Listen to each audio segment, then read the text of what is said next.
Is your Walmart Family Mobile SIM card not working? Don't worry, you can often fix it yourself. First, understand that a SIM card connects your phone to the network. The most common problems are dirt or a loose connection. Start by powering off your phone. Then, carefully remove the SIM card using a SIM ejector tool or a small pin.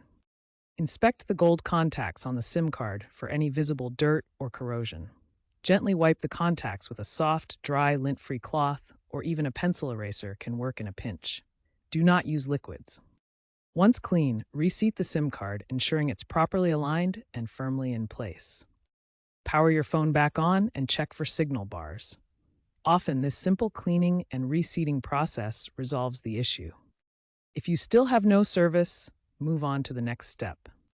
If cleaning and reseating didn't work, your SIM card might be damaged or faulty or incompatible.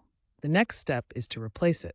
Contact Walmart Family Mobile Customer Support at 1-888-402-4021 or visit a Walmart store with a mobile phone center. You'll need to request a new SIM card.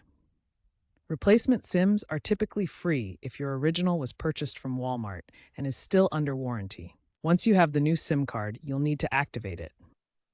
Call Walmart Family Mobile Support, provide them with the new SIM card number and your account information, and they'll transfer your phone number and service to the new SIM.